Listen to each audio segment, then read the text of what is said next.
¿Qué consecuencias psicológicas hay en ser amante? El cerebro es el jefe, es el que manda, pero es que todos los ejes están conectados. Esos niveles de muchísimo cortisol también afectan a posibles enfermedades, ¿no? Tu cerebro también se modifica porque tienes que tener mucha frialdad emocional y mucha memoria. Lo que no te das cuenta es que se va creando una factura mental porque eso requiere un gasto energético enorme. Muchas creencias son muy limitantes, cuesta mucho, pero se pueden romper. O sea, se puede cambiar, una persona puede cambiar. La neuroplasticidad cerebral va de eso. Las emociones no son ni buenas ni malas, son funciones adaptativas del cerebro. O sea, trabajar la inteligencia emocional es simplemente una manera de trabajar el amor propio, la comunicación, la sinceridad, el respeto, la confianza y que merezca la pena estar en pareja. ¿Tú crees que el cerebro se engancha más a esa incertidumbre, a ese juego, que a un amor muchas veces estable? La calma es todo lo que anhela una relación tóxica. A nivel emocional, ¿qué crees que es más fácil, dejar o que te dejen?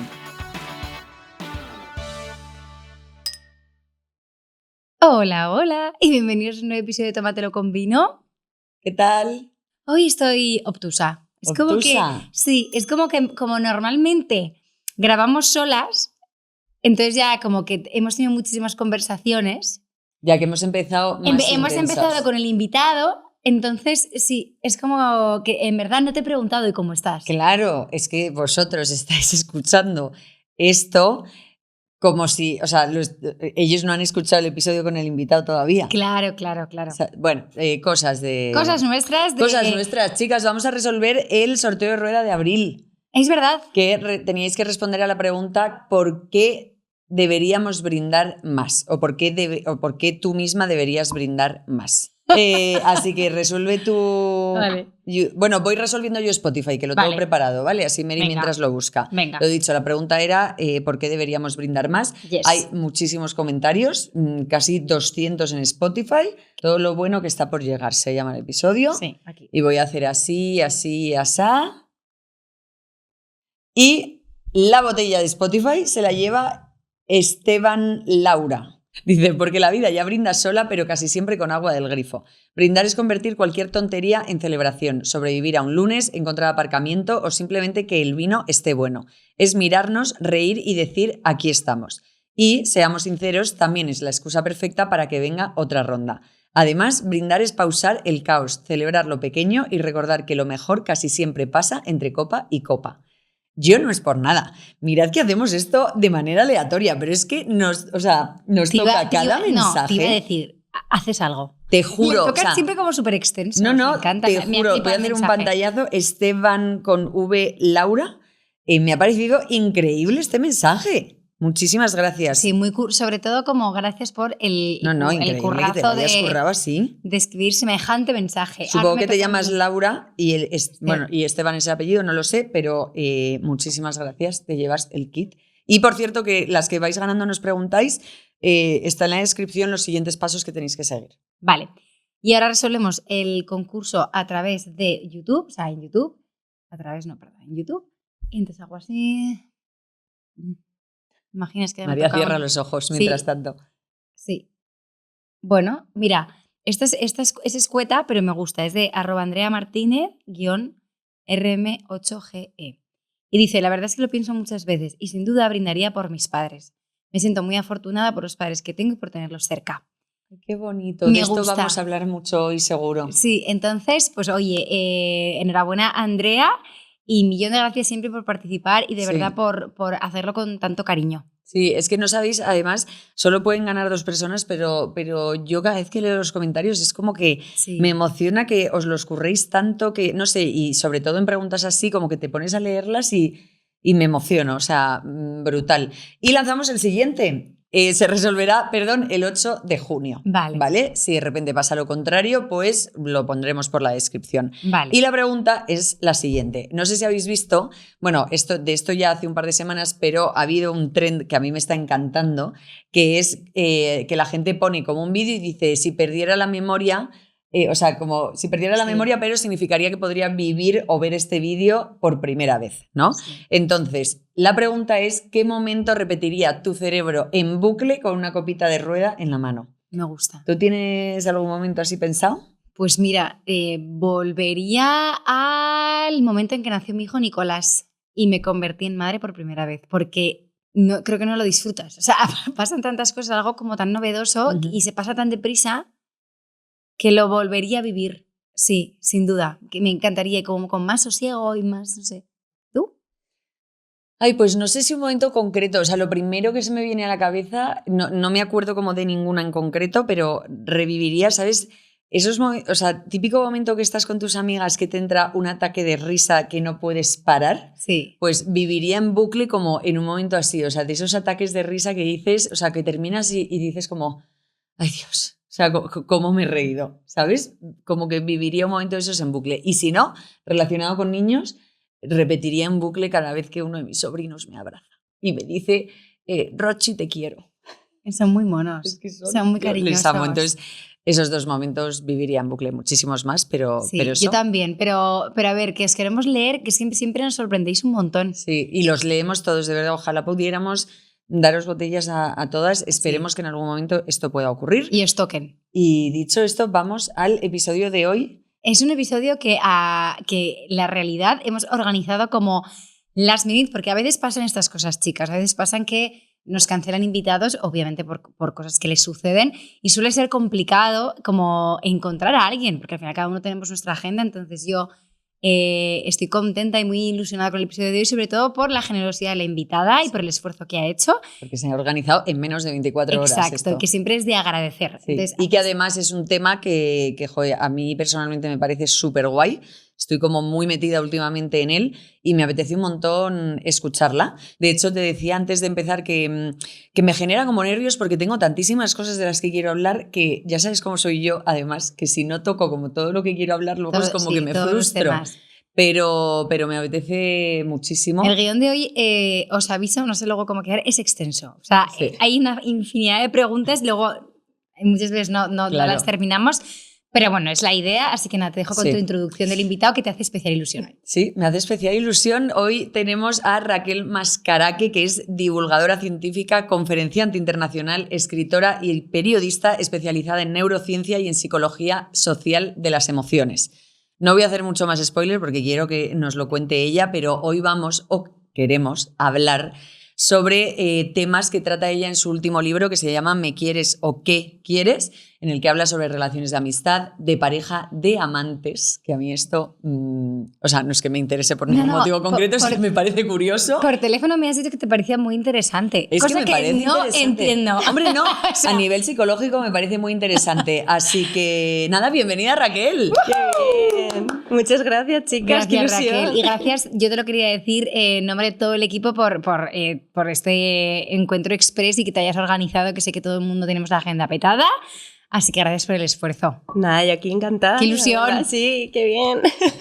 Oye, pues nada, antes de empezar con la infinidad de preguntas que tenemos, a mí sí me gustaría, aunque yo pues he hecho la presentación y he dicho a qué te dedicas, pero un poco cómo has llegado a dedicarte a lo que te dedicas hoy, porque estudiaste periodismo y publicidad, si no me equivoco, pero ¿en qué momento te pones a estudiar sobre neurociencia? Sí, o sea, ¿en qué momento decides profundizar en el tema del cerebro? Que tenemos un cerebro en la mesa, no sé si lo sé. No, el elefante en la habitación, no vamos ya a hablar del cerebro que hay en la mesa. O sea, un poco, ¿cuál es tu historia? Pues mira, yo estudié periodismo, comunicación y publicidad y hice un máster después en neuromarketing. A mí siempre me había interesado mucho todo el tema de la psicología, el por qué, ¿no? ¿Por qué hacemos lo que hacemos?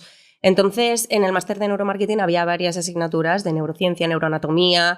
Y mi prima, que es médica, pues tenía el cerebro y el cuerpo completo. Entonces, cuando yo le dije hace 12 años que iba a estudiar el máster, me dijo, venga, te lo presto. Te lo presto 12 años, ya más tarde he asumido que no se lo voy a devolver nunca. Y en ese momento, pues a mí se me abrió un mundo. O sea, empecé a investigar sobre el cerebro y es que fue algo que dije, creo que he encontrado algo que me apasiona. Sí. ¿Sabes? De las personas que saben desde chiquititas qué quieren hacer. Yo no tenía ni idea de qué quería hacer, hasta que me encontré, ¿no? con el cerebro y fue como, es esto. ¿Te fascinó? Sí, me fascinó y cuanto más lo investigo, más me fascina y más convencida estoy de que es a lo que me quiero dedicar toda la vida. Y ahora pues también, antes hablaba mucho más del cerebro, ahora también lo estoy hablando pues en conjunto con el cuerpo, como absolutamente todo está relacionado. Entonces, pues ahí empezó mi historia. Con Cere. Me encanta Cere siempre presente. Siempre. ¿Hay algo que hayas cambiado en tu vida o cambios que hayas notado como muy visibles desde que entiendes mejor el cerebro? Todos. O sea, me respeto mucho más, pongo muchísimos más límites, comprendo mucho más a los demás también, y eso pues me hace interactuar de una manera distinta, pero sobre todo ha cambiado la relación que tengo conmigo. O sea, te has vuelto más empática. Bueno, creo que siempre he sido una persona muy empática, pero he aprendido a diferenciar, ¿no?, entre tener empatía y ser tonta. Es un poco porque hay veces que pues eres tan empática que comprendes tanto los porqués de una persona que te cuesta más poner límites. Y es algo prioritario porque nos han vendido, ¿no?, que el amor propio hay que empoderarse y que el amor propio, pero nadie te cuenta que el amor propio escuece, que el amor propio duele, que poner un límite a veces se siente como vaya cagada más grande estoy haciendo, ¿sabes? Entonces es como que se romantiza mucho el amor propio, por eso también en Me quieres o qué quieres, el último bloque es de amor propio, porque me parece también un tipo de amor muy importante que hay que trabajar, porque la relación más larga que tenemos en la vida es con nosotras mismas y es la que menos se trabaja.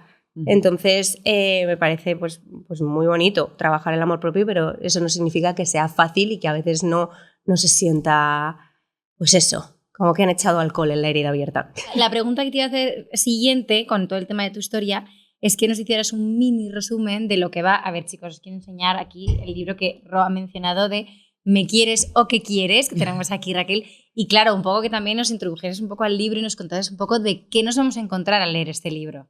Pues al final es un libro que no hay que leer en orden, ¿vale? Porque ¿vale? En el índice está todo como muy explicado. Es un libro al que puedes volver a acudir siempre que lo necesites. Mi primer libro también lo escribí de esa forma. En el índice está todo específico porque a lo mejor te interesa ir a un bloque en particular. Entonces lo puedes leer de inicio a fin o puedes leerlo por el capítulo que te interese para volver a él, porque hay veces que somos personas distintas en momentos diferentes, ¿no? Es como eres la misma persona, pero recurrir a él siempre. Eso es. Vale. Entonces está escrito como a mí me hubiese gustado leerlo. Vale.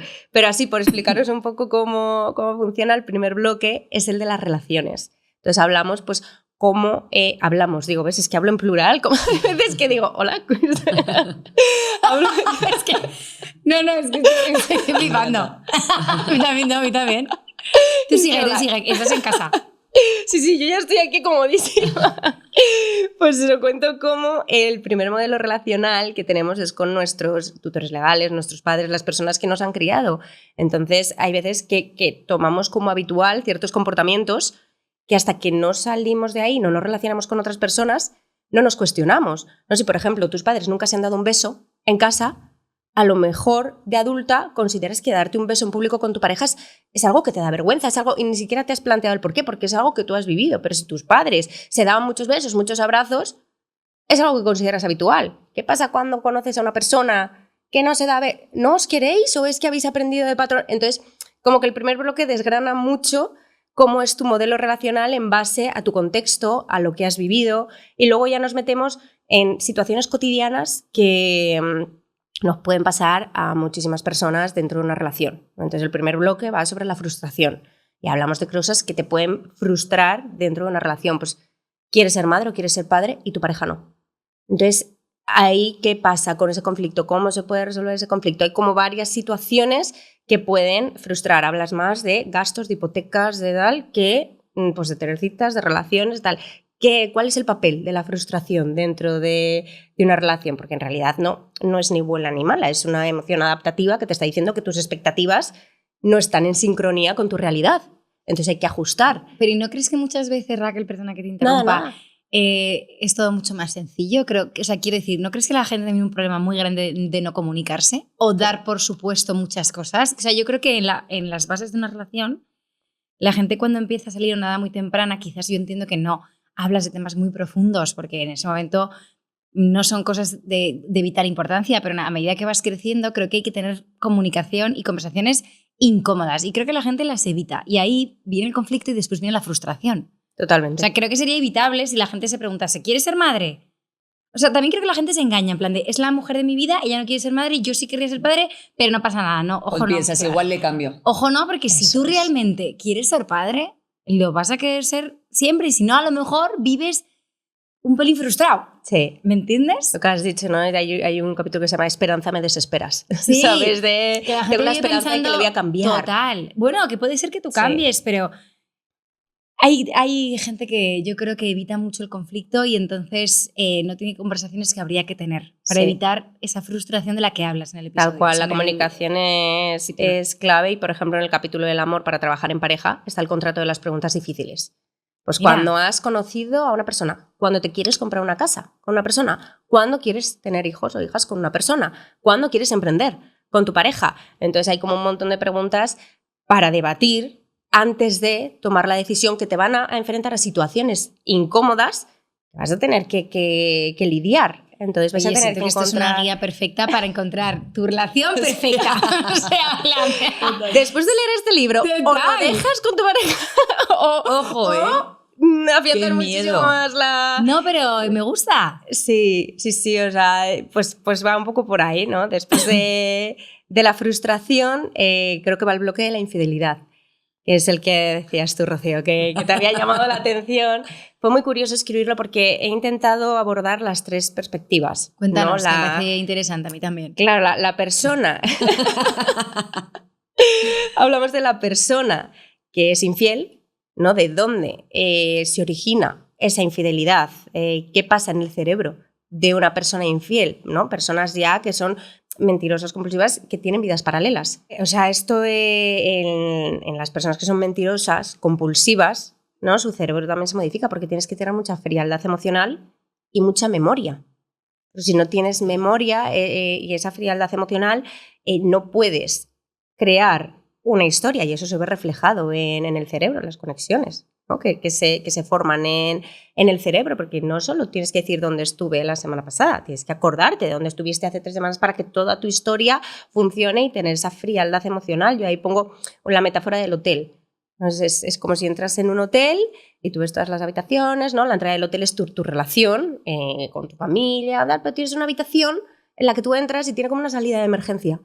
Entonces tú puedes salir, nadie se entera que tú sales por ahí y es como si tuvieses apartamentos cerebrales, te disocias de tu realidad para poder vivir otra vida y luego poder volver a casa con tus hijos, con tu familia, pero tienes que tener esa frialdad emocional para poder seguir con tu vida. Y hablamos también... disociarte, que eso que estás viviendo en la salida de emergencia no afecte de alguna manera tu relación Cierras personal, la puerta familiar. Sí. Y esa puerta está cerrada.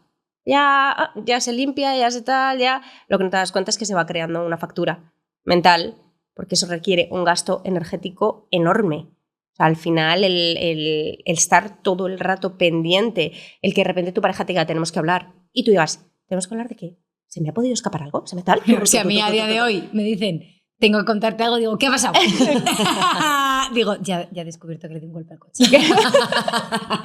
Imagínate cuando realmente llevas una vida paralela o estás haciendo algo que está realmente mal, que yo valoro con los años mucho la paz mental. Considero que las personas dormimos mucho mejor cuando tenemos esa paz mental. Yo no creo que esa gente se disocie al 100% o es un psicópata. Raquel, Claro, no lo sé. Porque eso, ¿cómo puedes disociarte perfectamente y dormir a pierna suelta? Si no eres, pues si no acaba pasando factura.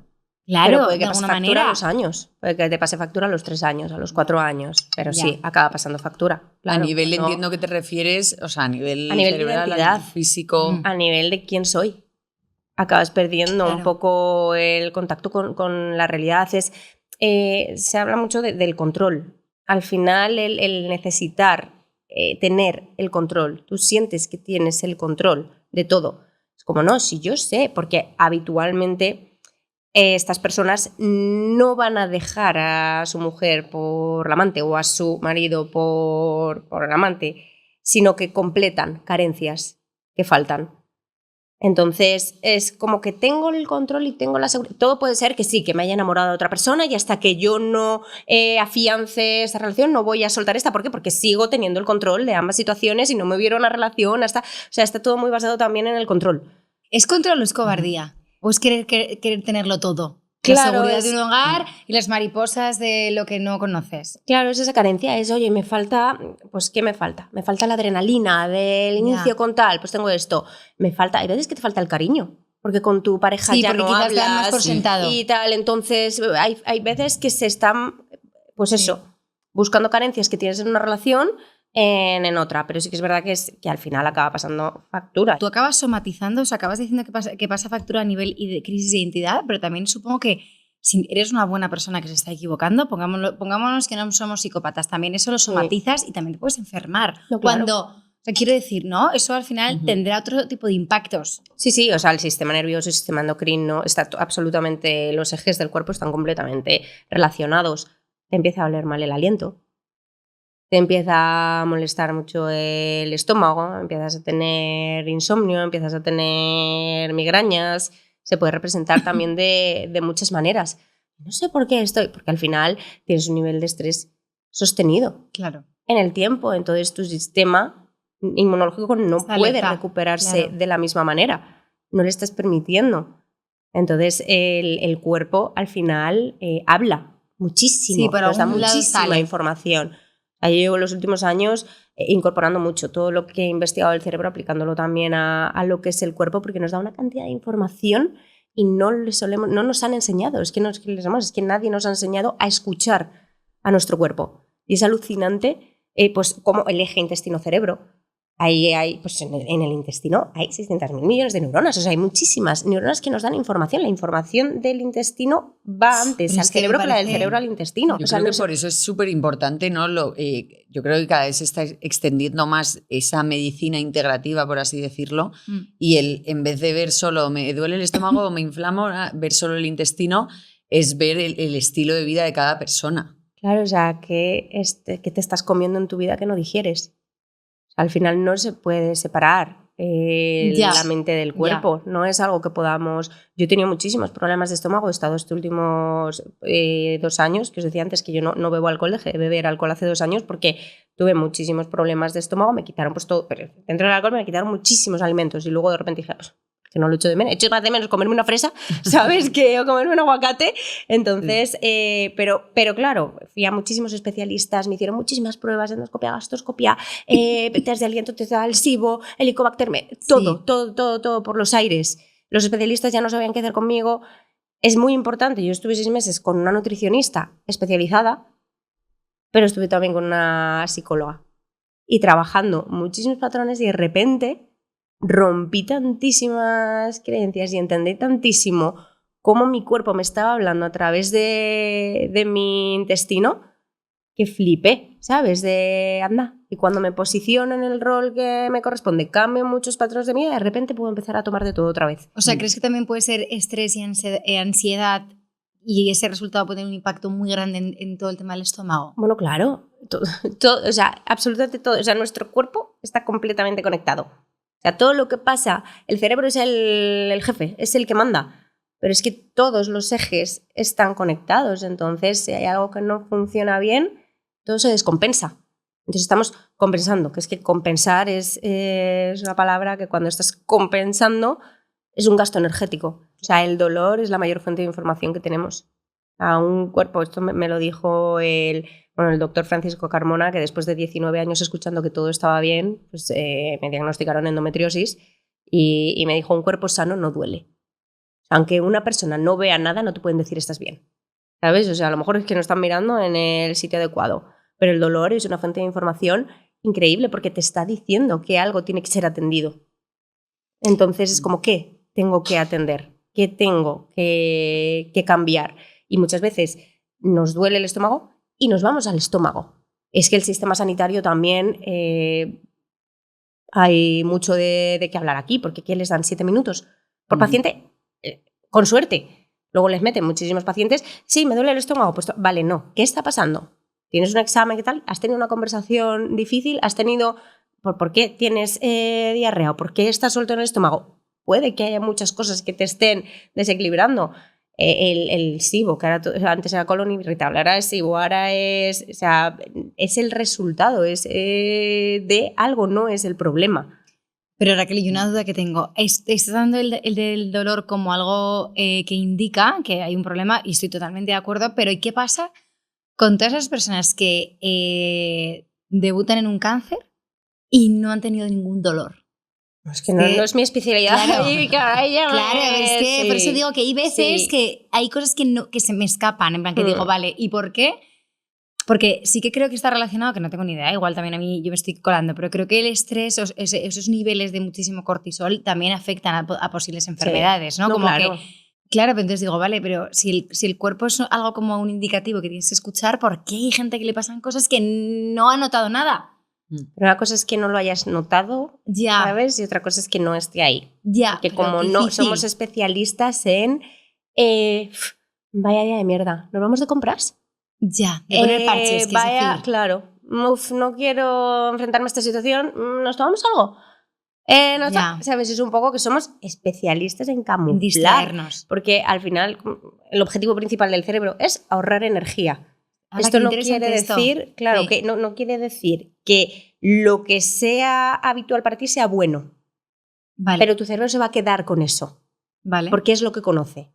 Porque ejercer el cambio, ¿no? El decir que no, el poner un límite, en hablar de cosas y tal, gasta muchísimos recursos energéticos. Entonces es como... Modo supervivencia, más bien, ¿no? Claro, cuando estás en modo supervivencia no Claro. puedes ejecutar muchas otras funciones. Pero al final es un poco que a lo que está acostumbrado el cerebro. Es que una cosa, a mí me parece algo tan complejo que yo, por ejemplo, no soy como tú, no empezaría a estudiarlo. Yo todo lo contrario, No, es de que hecho. como que te escucho y pienso, Ya. no tengo vida para tanto Ya. estudio. Es que, Ya. Es que a mí me heavy. parece fascinante. Es que a mí me Sí. parece fascinante Ya, el ver ya. cómo la plasticidad cerebral, cómo puedes moldear, es cómo puedes cambiar, cómo muchas creencias son muy limitantes y cuesta mucho, pero se pueden romper. O sea, se puede cambiar, una persona puede cambiar Hombre, claro. con intención. La neuroplasticidad cerebral va de eso. O sea, como todas las rutas neuronales se puedes modificar. O sea, es alucinante. El cerebro es plástico, está vivo. O sea, no hay dos cerebros iguales. Cada cerebro es único y dependiendo de lo que tú vayas haciendo en el día a día, yo siempre digo que no es un músculo, pero funciona como un músculo en el sentido de que si haces ciertas actividades, pues estás ejercitando, aunque está completamente conectado, ¿vale? El cerebro está completamente conectado entre sí, que hay veces que se explican como áreas cerebrales porque es más fácil entenderlo, pero no es se enciende una área y se apaga otra. Sino que todas están involucradas, pero hay áreas que están especializadas en ciertas cosas. Entonces hay rutas que se especializan y dependiendo de lo que hagas, pues, por ejemplo, los músicos, algo curioso, tienen el cuerpo calloso, que es esto de aquí, esta parte de aquí, es como un puente que une ambos hemisferios, pues lo tienen más grande. Anda. Porque lo ejercitan más, porque ya tienes que estar utilizando el piano o estar pensando en, pues eso, en cómo tal mientras cantas. Entonces, pero eso se puede hacer mucho también si te cepillas el pelo con la mano no dominante. Pues también estás trabajando entre otras áreas. Entonces es muy curioso cómo el cerebro se puede trabajar. Y algo que me pregunto siempre mucho cuando, yo qué sé, esto que contabas de los músicos, ¿no? O sea, a ver si tiene sentido porque hay veces que pienso cosas en mi cabeza que tienen sentido y luego las digo y no las tienen en absoluto, ¿no? Pero muchas veces pienso, ¿por qué? O sea, ¿qué está ocurriendo en el cerebro o qué ocurre en el cerebro para que esta persona o haya hecho esto o para que tenga estos gustos? Por ejemplo, esto que contabas de los músicos. Se puede, obviamente, ejercitar, como estabas diciendo, pero o sea, hay gente que nace, por ejemplo, en el mundo de la música con eso ya más ancho y entonces está hecho para dedicarse a la música, por así decirlo. O sea, hay predisposición genética, pero al final los genes es eso, es predisposición a que algo se desarrolle. Luego el contexto influye muchísimo en que eso se desarrolle o no. Si, por ejemplo, hay una persona que tiene predisposición a que le resulte mucho más sencillo, ¿no?, tocar la guitarra, pero crece en un entorno en el que nunca nadie le da una guitarra y no conoce lo que es la música, puede no desarrollar. Claro. O sea, Vale. el contexto al final es clave para poder... Por eso se dice, ¿no?, que es como tu hijo es malo en matemáticas, pero bueno en guitarra. Pues apúntale a clases extraescolares de guitarra, no Sí. de matemáticas, ¿sabes? Claro. Es como Total. que se puede potenciar y ayudar a que eso se desarrolle, pero va mucho en la educación, en el contexto, en cómo. Pero y a nivel emocional, por ejemplo, o sea, nacemos de por sí yo siendo súper emocional y a lo mejor Mary menos, o el contexto ha tenido muchísimo que ver? Casi todo es el contexto. Sí. O sea, hay muchísima parte de contexto que afecta a cómo se desarrolla y cómo tú... Y luego también hay personas que nacen en contextos muy desfavorables y con muchísima fuerza de voluntad cambian o sea, que no estamos limitados, o sea, el contexto. Tú cuando eres pequeña no puedes decidir en qué contexto naces, no puedes decidir qué creencias usas se las ponen herramientas en ti. que tienes y cómo puedes. Eso es. Pero estoy súper de acuerdo en lo que estás diciendo porque yo siento que soy 100% un resultado de donde he nacido y cómo he crecido y lo que he vivido. O sea, 100% todo. O sea, soy mi padre y mi madre en una... es que o sea, me veo... Soy en plan el resultado de mi contexto y de la familia en la que he crecido. Y si entre mis hermanos y yo somos diferentes...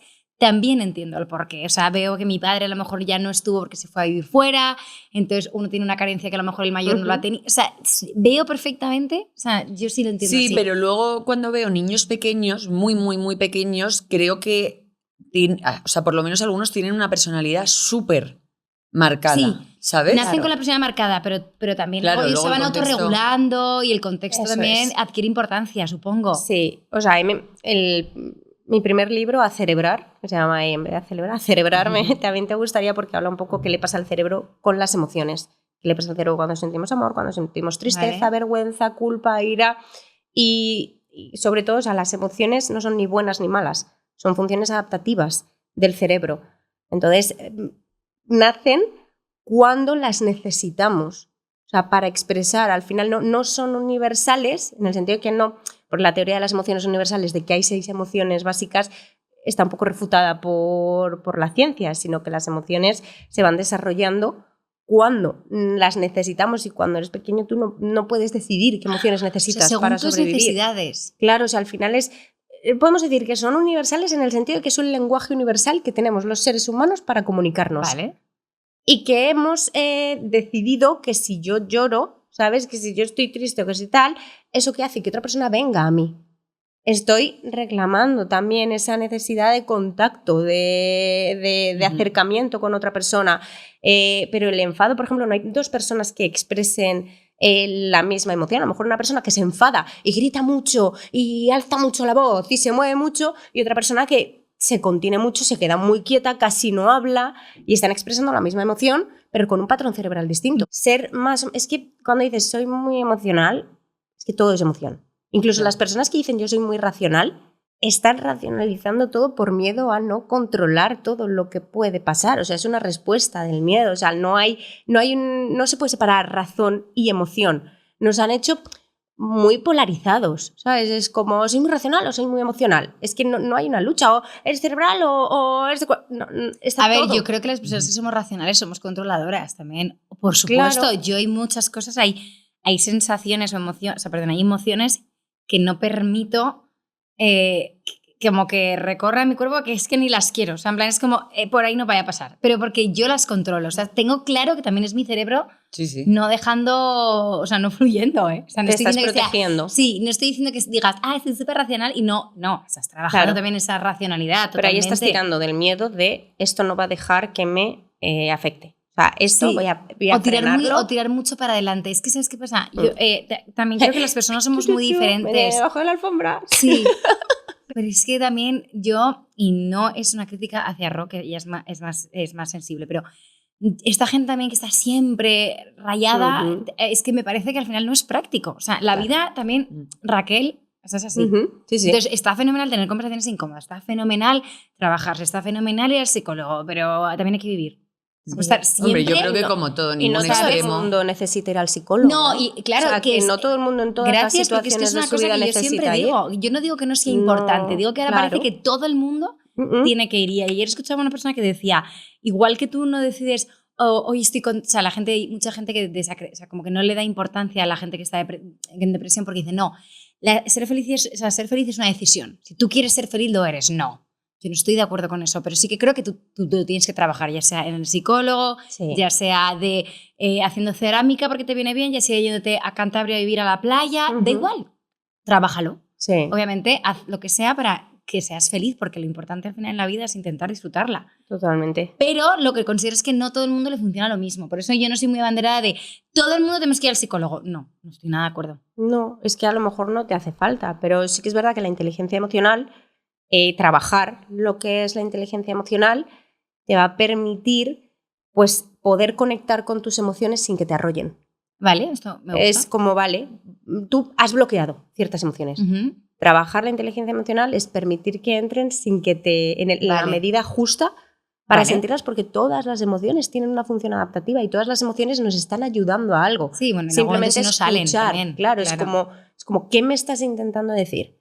Vale. Entonces es un poco la integración entre la información que te están dando tus emociones con la información que te está dando tu cuerpo para vivir en consonancia y en coherencia contigo misma.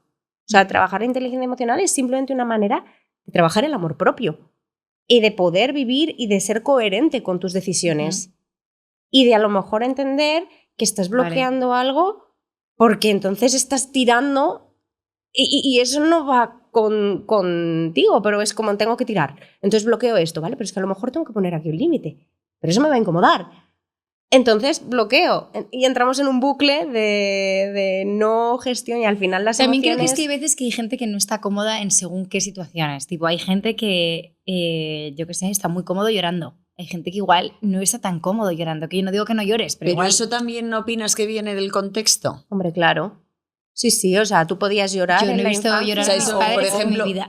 Por eso, yo en cambio en mi casa como que el tema llorar ha sido súper presente. Llora.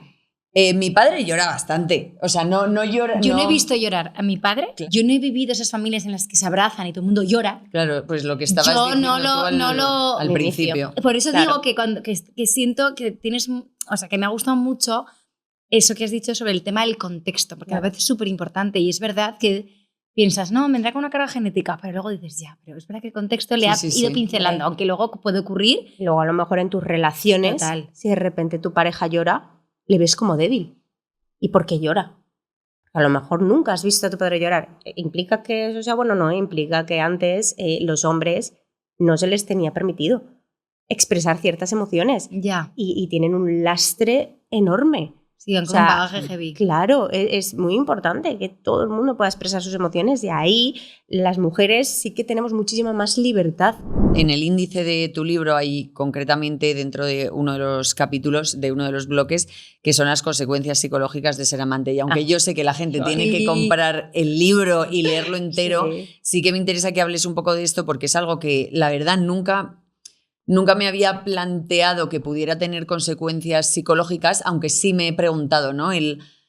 ¿Cómo puedes, o sea, cómo puedes tú como persona tener una vida paralela y todo lo que hemos hablado antes, pero tú además cómo ser esa otra persona que encima no te están, o sea, te están eligiendo, pero están eligiendo también a otra, ¿no? Tú sí que eres consciente de que están durmiendo con otra. Claro, al final es muy curioso porque pongo el ejercicio de vale. Tú me vas a decir, yo nunca jamás en la vida sería el amante o la amante de alguien. Vamos a ponernos las gafas de voy a abrir la mente, ¿vale? ¿Cuál sería ese motivo? Quizás de repente tienes una situación traumática, que se han muerto tus padres en un accidente y tu autoestima y tal, y de repente aparece una persona que te está, pues eso, de repente volviendo a conectar y vuelves a sonreír en la vida después de no sé cuánto tiempo. Has tenido Entonces pongo como varias situaciones porque al final ser el amante suele llegar en un momento de vulnerabilidad. Bueno, hay personas que es como, bueno, pues no quiero comprometerme con alguien, entonces me viene muy bien ser el amante porque sé que no va a haber compromiso, ¿no? También es... Entonces como ponte las gafas de en qué momento podría ser él o la amante de alguien, porque al final hay una cosa muy clara. Quien rompe la familia, quien está rompiendo las reglas de esa pareja, es la persona que engaña. ¿Vale? Pero las consecuencias psicológicas también, tú piensas que tienes el control, porque no, si yo tengo un secreto muy preciado ante esa persona, pero en realidad no tienes el control, porque cuando tú te encuentras mal, ¿puedes llamar a esa persona libremente para hablar con ella? No. Tienes al final unas horas, tienes al final o sea, idealizas mucho también esa relación, sobre todo al inicio, porque ¿qué hay? 2-3 horas, obviamente vas a ser la media naranja de esa persona y vas a exprimir el zumo perfecto y te vas a poner el modelito de encaje y vas a estar perfecta y pero ¿qué pasaría si estás conviviendo con esa persona? ¿Sería todo igual de romántico? Y al final volvemos otra vez a la carga energética que tiene el cerebro. ¿Qué has hecho este fin de semana? Ya tienes que poner primero un freno para pensar, vale, ¿qué puedo contar o qué no? ¿Puedes irte con esa persona a dar un paseo por la calle y daros la mano y tal? Realmente, si esa persona decide dejarlo contigo porque o hay muchas veces que se ponen normas, es como, uy, ahora no la persona que engaña, es como, ahora no nos vamos a besar porque me siento mal y eso lo voy a dejar solo para mi pareja. O ahora no vamos a hacer esto porque tal, no decides qué haces, qué no haces, estás un poco a la espera de lo que la otra persona pueda lidiar emocionalmente con ello. Con todo esto hay una parte en tu libro, Raquel, que hablas como de relaciones prohibidas, de infidelidades, esas relaciones que son como un casi algo, pero que como que no terminan ¿no? Entonces, ¿tú crees que el cerebro se engancha más a esa incertidumbre, a ese juego, que a un amor muchas veces estable? Porque creo que a la gente también lo que le gusta mucho es jugar con fuego. Sí, o sea, al final yo siempre digo que la calma, ¿no? es todo lo que anhela una relación tóxica. O sea, al final esa adrenalina, ese tal, que es como, uy, mira cuánta adrenalina, pero no suele haber mucha calma. Y al final creo que es lo prioritario en una relación, de tener calma, esa rutina, esa no incertidumbre. O sea, la incertidumbre el cerebro la lleva fatal. Entonces, el llegar a casa y saber que tu pareja una hora va a estar en la cocina haciendo no sé qué, o en el escritorio haciendo no sé cuántos, o tal, es maravilloso. Sí, que poder tener esa calma, poder tener esa rutina, ese aburrimiento. Es que incluso aburrirse es bueno. Estamos como vetando mucho el aburrimiento, y el aburrimiento es sanísimo para ser creativos y para ser personas creativas. Y entonces, arreglando un poco con lo que decías del casi algo, obviamente engancha más precisamente por lo que has dicho, porque idealizamos esa relación. Exacto. Porque tienes X horas y estás predispuesta o predispuesto a que sean perfectas. No es lo mismo que te faltan todas las sombras de una relación. Ahí hay fuegos artificiales, focos, todo bonito, pero ¿dónde están los problemas reales? Y hay muchas veces que luego hacemos, que esto pues me viene bien para hilar con el siguiente bloque, que es el del desamor, ¿no? Tal, pues que hay muchas veces que hacemos el duelo dentro de la relación. Y con un casi algo, hay veces que cuando no te ha dado, es como, pero es todo lo que podría haber sido. Todos los castillos de arena, ¿no? que he creado yo, que podrían haber sido y no sé cómo van a ser. Y cuando llevas 8 años o 10 años en una relación, a lo mejor el último año, has ido haciendo el duelo dentro de la relación. Y has ido planteándote cómo sería mi idea, que también se habla un poco de eso, cómo se hace el duelo dentro de la relación. Y te vas planteando y te vas desconectando emocionalmente de la otra persona, vas, pues eso, haciendo el duelo hasta que por fin puedes soltarlo. Y hasta sientes un poco que te has quitado un peso de encima. Claro. Cuando lo sueltas. Y hay veces que terminas la relación y estás bien, sí. Pero no implica que no hayas hecho el duelo. O sea, ya lo has sufrido muchas veces de forma silenciosa dentro de la relación, y con un casi algo, si de repente te lo arrebatan, si era maravilloso todo, si era todo perfecto, entonces tienes ese enganche de refuerzo intermitente también, de que es un poco como las máquinas tragaperras, como no sé cuándo me va a tocar el premio, pero puede tocar, ¿no? Que es lo que también pasa con las redes sociales. O sea, yo estoy mirando porque no me gusta, me gusta. Es un poco ese refuerzo intermitente con los casi algo, con esas relaciones, es lo mismo. Es como, que va a llegar, que viene, que... Claro, entonces en una relación pues ya, obviamente, conoces a la persona, lo tienes todo clarísimo. Y a nivel cerebral, o sea, a nivel neurociencia, quiero hablar sobre sexo. ¿Vale? Es decir, ¿cómo ves tú el sexo en las relaciones? O sea, ¿qué importancia tienen, qué implican? Porque a veces entiendo que puede pasar, ¿no? Que una relación está apagada, pero de repente tienes muy buen sexo, y eso entiendo que a nivel neuronal tiene unas implicaciones que hacen que de repente ese día veas la relación mejor, ¿no? Claro, hombre, a ver, yo te diría que en relaciones de pareja, pues obviamente se va apagando ese deseo sexual del inicio, Al final sigue siendo una función adaptativa del cerebro para procrear, ¿sabes? O sea, cuando ya evoluciona la relación y generas otro tipo de vínculo con esa persona, hay veces que baja, pero el sexo nunca es un termómetro de la relación. O sea, suele fallar el sexo en una relación cuando deja de haber intimidad en pareja. O sea, es más importante trabajar lo que es la intimidad en pareja que irte al sexo. El sexo es la consecuencia de que puede que esté fallando la intimidad. O sea, hay veces que abrazarte con tu pareja desnudos en la cama sin pretensión de que nada pase.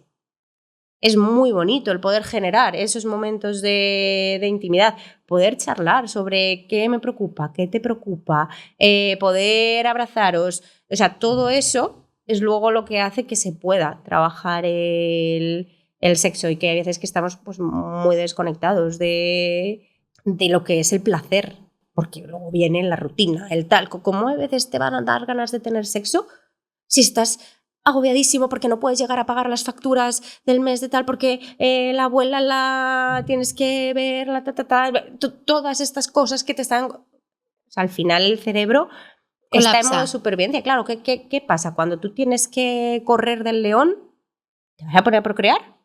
Al final es así, como ¿cómo vas a procrear si estás corriendo delante de un león? No tienes esas ganas, tienes que primero relajar el sistema nervioso, tienes que primero sentirte en calma con tu pareja, tienes primero que crear esa sensación de intimidad y esos espacios, y luego ser proactivo en crear esos momentos. No, pero me gusta eso que conexión. dices, porque muchas veces, sobre todo cuando tienes niños tan pequeños, creo que esas dinámicas pueden cambiar, pero creo que es muy importante lo que dices tú de encontrar esos momentos de intimidad, que si luego derivan en encuentros sexuales, qué maravilloso, pero que no los pierdas, porque obviamente va a cambiar momentáneamente. Pero también creo que mientras no, o sea, tengas claro que es algo importante, o sea, o sea, como que tampoco pasa nada, porque es que yo creo que hay momentos vitales en los que uno tiene más trabajo, otro viaja más, uno simplemente... A mí sí que me llama la atención estas relaciones en las que ya se sumergen en temas de uy, pues yo es que hace 6, 7, 8, 9 meses que no. Y pienso, entonces ya ahí... Yo creo que es lo que dices me justo, ¿no? Algo como raro. Pues ya no solo el hecho de que no haya habido sexo en tanto tiempo, sino el hecho de que has perdido esa... O sea, no ha habido sexo seguramente porque esa intimidad no está, ¿no? A ver, es que si hay intimidad me parece rarísimo que no termine habiendo sexo. Bueno, puede que en una época de tu vida, ¿sabes?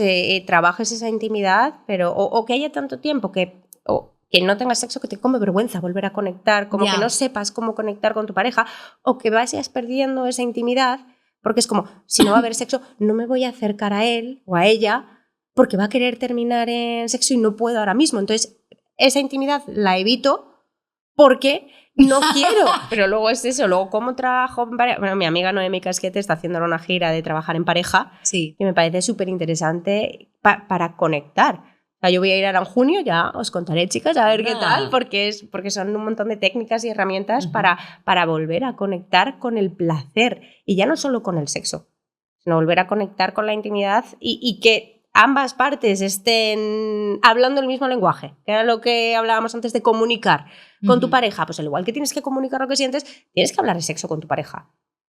Porque si no puedes hablar de algo tan íntimo, es como, pero si estamos teniendo sexo, que es algo como lo más íntimo, la conexión más, ¿por qué no podemos hablar de ellos? Es maravilloso, es precioso, pero ¿qué necesito yo ahora? ¿Qué necesitas tú ahora? Y el hecho de eso, de no perder la intimidad para no tocarle que te ve.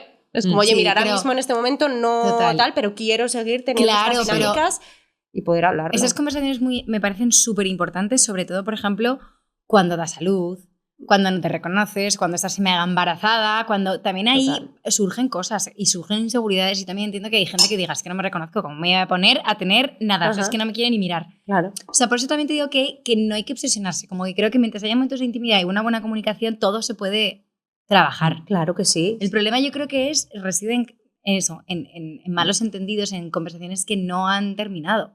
Sí. Yo creo que además, vuelvo al contexto que hemos hablado un montón de ello, justo el otro día tenía una conversación sobre esto con amigos, que poníamos un poco en común cuánto se había hablado de sexo en nuestras casas y no cuando éramos más pequeños, ¿no?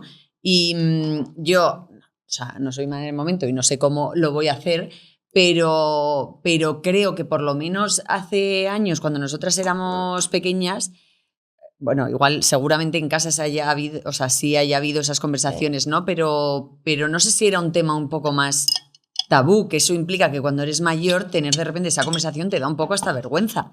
Claro, bueno, en mi casa, por ejemplo, se hablaba mucho.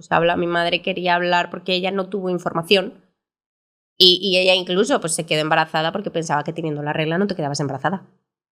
Entonces, es como, quiero que tengáis toda la información, quiero poder hablar con vosotras de esto. Mira, por ejemplo, es algo que también expreso en el primer libro, que siempre a mi madre le estaré muy agradecida de cómo lo gestionó. Vale. Porque cuando yo tenía 14 años, volvíamos del colegio y me dijo, bueno, Raquel, ¿te gusta algún niño? Y yo, ay, que no, mamá, qué pesada. Y me dijo, joder, cariño, siempre te pregunto si te gusta algún niño y a lo mejor te estoy haciendo la pregunta equivocada. ¿Te gusta alguna niña? Y fue como, no, pero en mi cabeza fue como, puede. Porque yo soy bisexual y yo de pequeña recuerdo, ¿no?, estar en el baño de mis abuelos, siempre tenían revistas. Y yo miraba y a veces decía, qué guapa, ay, no pienses eso, que el abuelo te va a dejar de querer. ¿Sabes? Con 8 años. Entonces, cuando mi madre, con 14 años, me dice, a lo mejor te estoy haciendo la pregunta equivocada, ¿te gusta alguna niña? Lo que yo pienso es, Se te abrió un mar de posibilidades. Mi figura de referencia me está diciendo que no pasa nada, que no me va a dejar de querer si me gusta una niña o me gusta un niño. Entonces es como, que está bien. Vale, está bien. No sabes la calma que a mí eso me ha dado, y luego lo digo en el libro, calma a todas las personas que se piensan que por decirle si te gusta una niña ya se va a volver lesbiano, se va a volver, sabes que esos también son miedos tuyos, pero eres como calma. Es el mensaje dale, de no pasa nada, no está pasa bien nada. y genial. Sí. ¿Sabes? ¿Cuándo vas a traer al novio a casa? ¿Cuándo vas a no sé qué? Es como, vale, vamos a intentar abrir un poco, porque esos mensajes calan tanto. Todo lo que hablamos con nuestros hijos y la manera que tenemos de comunicarnos, y algo que parece tan tonto, que está tan... Pues a ver cuándo traes, pues es que esta ya se te está pasando, a ver cuándo traes al novio. Sí. ¿Cómo le digo yo que no voy a traer novio en mi vida? Ya. Voy a traer novia. O viceversa, ¿sabes? Como, pues me lo callo. ¿Tú sabes el sufrimiento que hay en adolescentes? ¿Cómo voy a defraudar? ¿Cómo voy a romper esta lealtad a mi familia? ¿Cómo voy a...? Eso se traduce muchísimo, pues eso, en sufrimiento. Entonces, ¿cómo comunicar? Y sobre todo quitarnos, yo creo que cuando eres madre o cuando eres padre tienes que desaprender muchas cosas, ¿no? Para no transmitírselo a tus hijos. Muchos de tus miedos, mucho hay el aprendizaje, ¿no? Y vicario de me dan miedo los gatos, aparece un gato, ¡ah! Y mi hija de repente tiene miedo a los gatos porque cuando era pequeña me ha visto, su figura de referencia, esto tiene que ser malo, si mamá tiene miedo a esto, yo tengo miedo a esto. Entonces muchas veces hay que desaprender, por eso me parece un desafío tremendo el criar, ¿sabes? Y cuando vas a criar en pareja, las preguntas difíciles, ¿cómo vamos a criar? Qué ganas tengo de leerme este libro, o sea, es que creo que lo voy a devorar. Creo incluso que no las partes... que ir al psicólogo. ¿Podéis comprar el libro de Raquel? Yo lo compaginaré con el psicólogo, pero me encanta, y no quiero terminar el episodio sin hacerte una pregunta que creo que es una pregunta, bueno, igual me decís que no, pero a mí por lo menos surge mucho en mis conversaciones con amigos y demás, y surge como el tema de debate, ¿no? ¿Qué crees que es mejor, o sea, a nivel emocional, qué crees que es más fácil, dejar o que te dejen? Yo creo que es una cosa que quieres saber tú. No, quiero saber tú qué opinas, porque no sé si es algo en lo que has profundizado, creo que luego esto es algo muy personal y que cada uno tiene una opinión, pero me apetece saber tu opinión. Vale, creo que depende de lo que implique para ti dejar, porque si tienes el rol de cuidadora y tu manera de sentir que eres amada es cuidando a los demás, el hecho de dejar te puede ser muchísimo más complicado y doloroso, porque es como estoy fallando a mi propia creencia de lo que es el amor. A mí, personalmente, me resulta más fácil dejar que me dejen. Porque al final, pues yo, a ver, también es eso, es cómo vas a dejar, ¿sabes? Pero yo creo que la comunicación es muy importante. Yo lo que hablaba antes con mi expareja, lo hablamos. Sabemos que está fallando, sabemos, oye, estamos haciendo el duelo dentro de la relación, ¿somos conscientes de esto? Sí. Vale, bueno, también es que nos trabajamos, ¿sabes? Es que al final depende un poco del trabajo que lleves y el nivel de conciencia que tengas con tu pareja.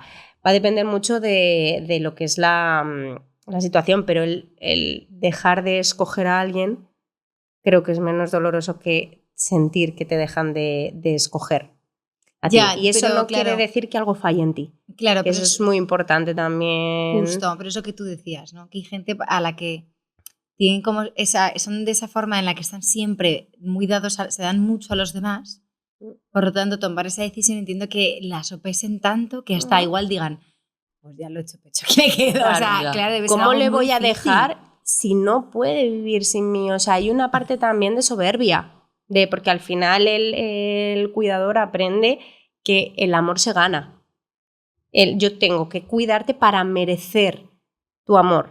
Entonces, para mí, cuidar es una forma que se ve mucho también en relaciones más de antaño, ¿no? Como ves, la mujer, el hombre trabajaba afuera, la mujer cocinaba, cuidaba, hacía un poco todo eso. Es como, ¿cómo le voy a dejar si no va a sobrevivir sin mí?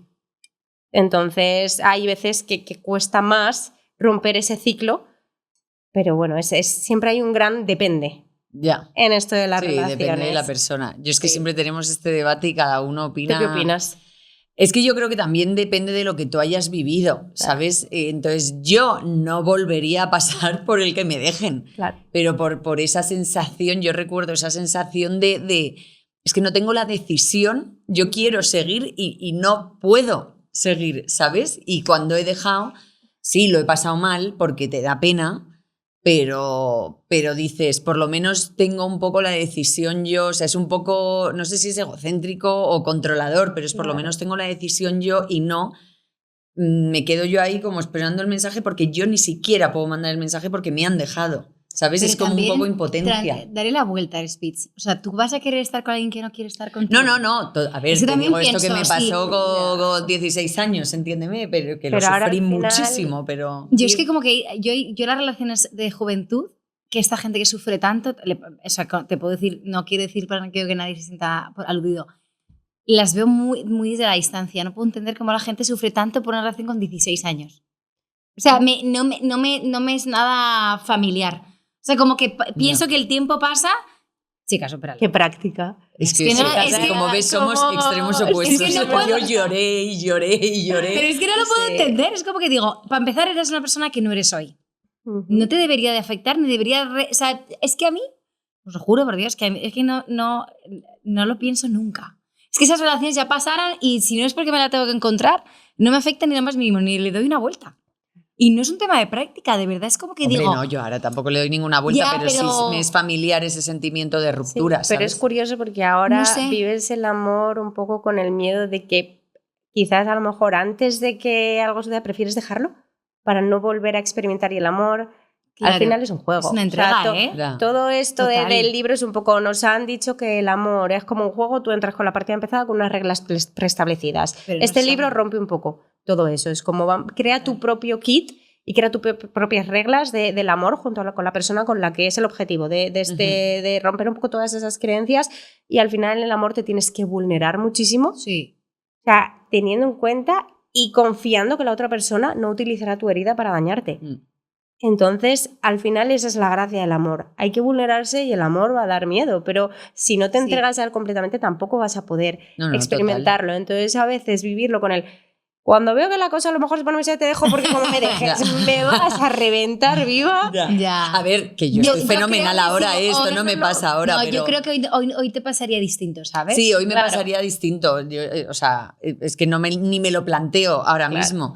Pero... Por eso es conectar con la gente e ir creando esa confianza para tener la seguridad de que, oye, que ya, como hay veces de, oye, estás en el mismo punto, ¿no? Cuando es como, estamos tan enganchados. Oye, ¿sientes lo mismo? Sí, vale, yo también. Vale, ok, seguimos, ¿no? Estamos lanzándonos sin paracaídas, ¿no? Sí, vale, bien. Estamos los dos aquí en el aire, perfecto. También es verdad que igual que he dicho antes que me arrepiento... En igualdad de condiciones. Claro, sí. Sin paracaídas, ¿vale? Igual que he dicho antes que me arrepiento de cosas, es verdad que a día de hoy las pienso y digo, gracias a todas las relaciones pasadas que he tenido, tengo la relación que tengo hoy, Que ¿sabes? Que esto sanísima. no existe. Eso es. Pero bueno, que es un debate y que yo creo que depende también de cómo hayas vivido tú tus rupturas en general Tal y cual. que, como venimos diciendo desde el principio, el contexto hace todo. Sí, no, y que te digo una cosa, que yo no estoy diciendo que tú cuando eres adolescente, que todo se vive de manera muy intensa, no lo vives así, todos lo hemos vivido así, probablemente yo también. Pero yo es verdad que con la distancia soy práctica porque también te digo, creo que siempre Suelta. volvemos a la conversación de que no eras, o sea, tú y yo no somos las que éramos No, con no, 15 nada. años. Me Probablemente Raquel cogería, tampoco. vamos, y me sacudiría así y diría, venga, niña, Porque ahora tienes vete demasiada pa'lante. información y a mí ahora Ya. me pasa con los niños que digo, wow, o sea, todo para ellos va a ser nuevo, Ya. todas sus emociones lo van a pasar mal, van a llevarse desilusiones, desde cuando en el colegio ya le dicen no quiero ser tu amigo, ya ves tú, y tú ahora con tu experiencia reaccionarías tan diferente, pero es que no le puedes No, impedir que total. pase por eso. Eso me parece súper importante que lo digas, María, porque es que al final ahí tienes que sostener Sí. el dolor. No vas a poder evitar que tus hijos sufran o que tus hijos sientan dolor, Total. ¿no? Porque hay una diferencia entre el dolor y el sufrimiento. El dolor es inevitable, el sufrimiento ya es alargarlo en el tiempo y eso sí se puede evitar. Pero ahí creo que es tan complicado, pero es tan necesario que sostengas el dolor y que no intentes aliviarlo, que permitas que se sienta ese dolor. Es como cuando te decían, no, es que el hámster se ha escapado. Porque no quieres enfrentarte al dolor que le puede suponer a tu hijo hablar de algo como la muerte, como el que Totalmente. se ha ido, y es tan importante también integrarlo como parte de la vida, y ahí tienes que sostener ese dolor, y Me es encanta tan esa doloroso palabra. que hay veces que dices, prefiero decirle que se ha escapado porque no quiero que sufra, entonces le estoy protegiendo. No le estás protegiendo. Ya. Estás haciendo que no pueda entrenar a su cerebro a vivir determinadas emociones que simplemente tienes que sostener, y simplemente tiene que saber que eres su lugar seguro para poder llorar y para poder transitar esa emoción y seguir adelante. Sí, Eso y es muy es fácil muy decirlo, que yo bonito. no estoy aquí. Mm. O sea, pero es verdad, o sea, yo te digo esto porque me contengo, pero en Sí. el fondo veo en la playa que le empujan, empujaría a la niña detrás. O sea, vamos, con más fuerza y más ganas. Pero Y yo Pero- no sostengo. me controlo y digo, aquí estoy. Y yo no soy No pasa madre y nada. estoy hablando desde la teoría, también lo... Pero O no, sí, pero eso que has es dicho me súper- parece, me parece o sea, me ha precioso. parecido brutal esto que has dicho. Sí, y yo como que lo intento mucho, lo tengo muy presente en mi día a día y es una conversación que tengo de manera recurrente con mi marido, porque él sí, hay veces que sufre mucho las desilusiones o de nuestros hijos y yo pienso, no lo vamos a evitar. O sea, obviamente hay que sostener, obviamente tienen que saber que aquí pueden llorar, que aquí, y que obviamente a mí no me gustaría que mis hijos lo pasaran mal. Hay casos de niños que lo pasan muy mal y no estoy hablando de casos en los que a lo mejor ya hay que plantearse otras cosas. Eso Pero la realidad es que la desilusión que tú te llevaste a tus... Pues, Sí. es decir, no se puede evitar. Eso No, también claro. es la manera que tenemos de crecer, de enfrentarnos al mundo, de entender también Sí. cómo es el mundo. El mundo no es fácil, maravilloso, justo y perfecto. No. Y hay que ganarse la confianza. Yo Total. recuerdo a mi madre cuando ya empecé a salir y salíamos por la noche, me decía, cariño, yo sé que es probable que no me quieras contar a veces dónde estás o con quién estás, pero siempre necesito que me digas que estás con una amiga o con un amigo que realmente sabe dónde estás. Porque si algún día te pasa algo, Sí. necesito saber por dónde empezar a buscar. Sí. O sea, yo con 16 años, o bueno, 16 o 18 años, cuando empecé a salir a entender esa preocupación de mi madre, dice, vale, tiene sentido. Entonces, efectivamente, había veces que, pues que eres un adolescente y no le quieres contar a tu madre dónde estás, pero siempre le decía, voy a dormir con Andrea. Y Andrea sabía exactamente dónde estaba, estabas? cómo estaba, y me parecía también una buena manera de protegerme y yo también de sentirme segura. Entonces, que hay veces que esa relación, ¿no?, con los padres, pues tienes que aprender a que tus hijos y tus hijas confíen en ti sin que te lo cuenten todo. Y luego ya no, Pero o que sea, que confíen en creo ti. que sí, o sea, estoy completamente convencida, no sé qué opina Raquel, que es que los padres se hacen mucho los locos. Hombre, o sea, eso yo ahora 100%. en la historia pienso, Mi madre me engañaba. Mi madre me decía siempre, ¿tú te crees que yo no he tenido tu edad, guapa? O sea, a ver, Pero a cuando te ver. lo dicen, la ves como una Es que distancia. es un canteo. ¡Qué bien lo he hecho! Es un canteo. No, el otro día pensé esto, el momento en el que te das cuenta de que tus padres no siempre han sido tus padres, o sea, que han tenido otra vida. Es como que yo... Te explota la cabeza. Sí, no, yo tuve un momento muy presente hace tiempo de repente decir...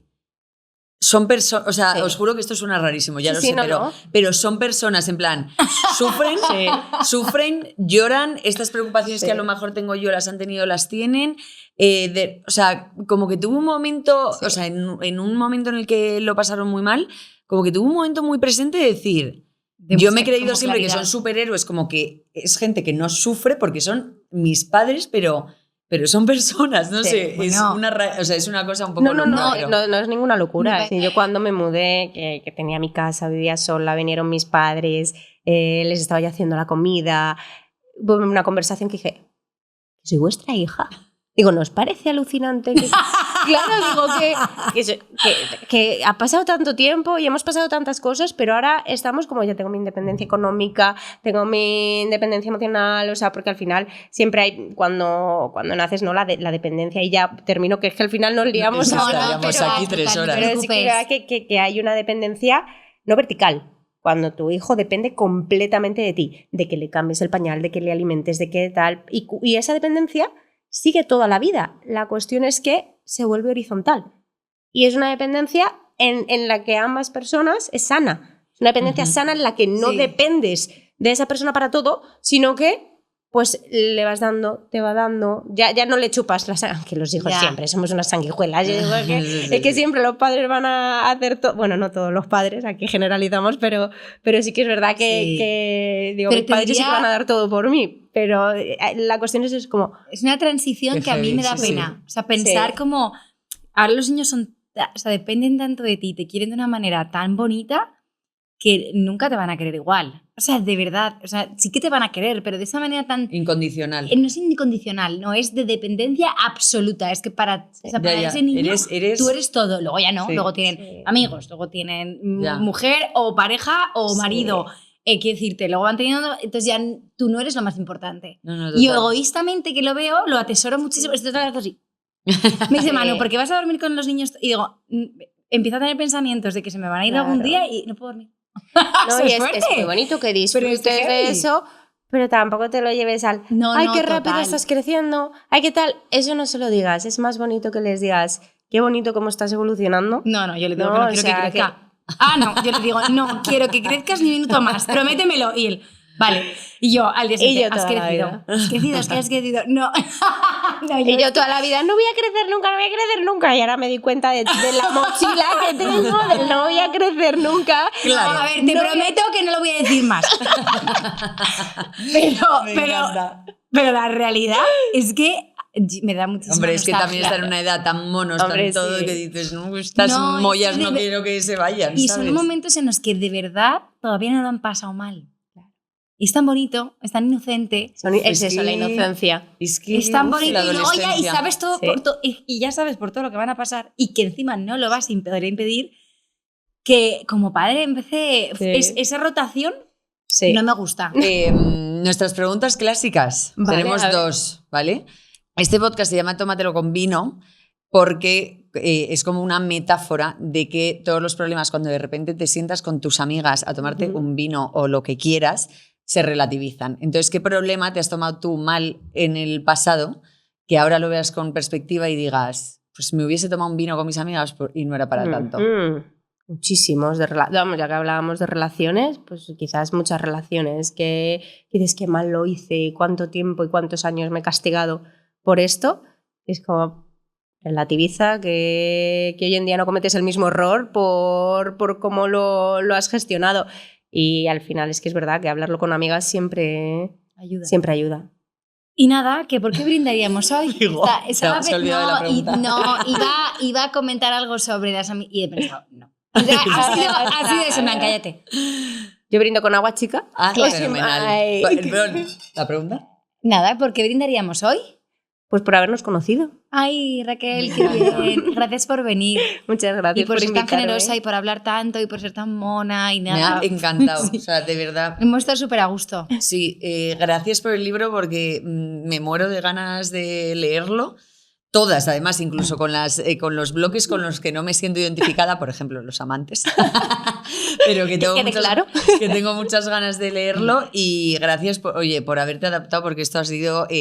nunca hemos organizado un episodio tan express como este. Last minute. Ha sido un súper placer. Pues te seguiremos, te escucharemos, que se te puede escuchar en diferentes sobre sitios. todo en Instagram y en TikTok. Es donde más vamos a dejar la información de subo. Raquel para que la bichéis en la cajita de información. Sí. Nada, chicas, y a vosotras, que millón de gracias por escucharnos siempre, por el feedback tan positivo y por que nos veamos muchos más, que todavía no, nos quedan varios. Todavía nos quedan algo, no sé. Algo nos queda. Algo y nos queda alguna sorpresa, así que nada, un besito muy fuerte. Hasta la próxima. ¡Mua!